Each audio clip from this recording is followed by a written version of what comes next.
Hello. आज का question है इंटरनल हेमोरॉइड्स के ऊपर उन्हें चाहिए।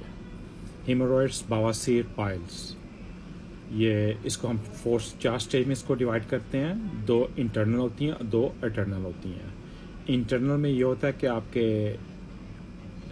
एनस के अंदर जो वेन्स होती हैं, जिसको सॉफ्ट टिश्यू बोलते हैं, वहाँ से ब्लीडिंग होती है और पेन भी होता है, इरिटेशन भी होता है। सेकंड में भी आपको ब्लीडिंग, इरिटेशन, पेन होना, जिसमें आपको दर्द भी होती है। और थर्ड स्टेज में आपके एनस से वेन का बाहर आ जाना, आपकी पीठी से आपकी वेन बाहर आ जाना, इरिटेशन, काफ़ी ब्लीड होना और अनकंफर्टेबल काफ़ी होता है, मगर आप उसको उंगली से अंदर कर सकते हैं। और चौथी स्टेज में सेम सिम्टम्स, मगर वो आपकी वेन्स अंदर नहीं जाती, वो बाहर रहती, जिसको आप मोकल बोलते हैं। इसकी कॉस्ट ये हो सकती है कि लॉन्ग टाइम आपको कॉन्स्टिपेशन होना, कब्ज़ का प्रॉब्लम रहना, या फिर आप लॉन्ग टाइम टॉयलेट बैठ के प्रेशर अपने आप को काफ़ी देते हैं।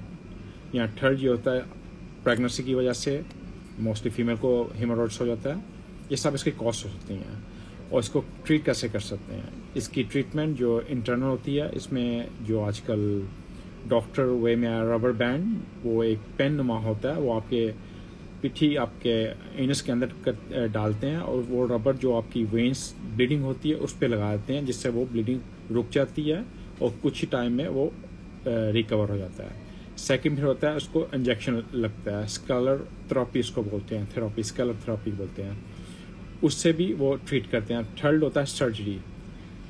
इसका ये सब ट्रीटमेंट करने का ये मतलब नहीं होता कि आपको दोबारा हेमोरॉइड्स नहीं होगी।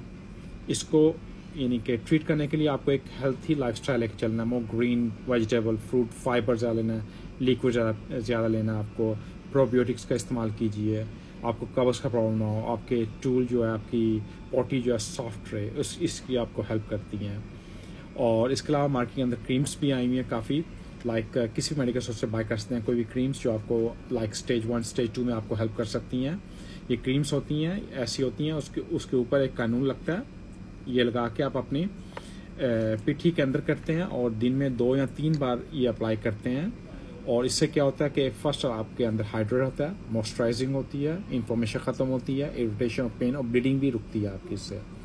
मगर ये सब करने से इम्पोर्टेंट आपकी लाइफस्टाइल को चेंज करना। अगर ज़्यादा अनकंफर्टेबल हो रहा है, पेन हो रहा है, तो आप कोई पेन किलर ले सकते हैं। गर्म पानी से आप टब में पानी डाल के उसमें बैठ सकते हैं, वो भी आपको हेल्प करता है। ये सब चीज़ें आपको हेल्प करेंगी। पानी ज़्यादा पिएँ।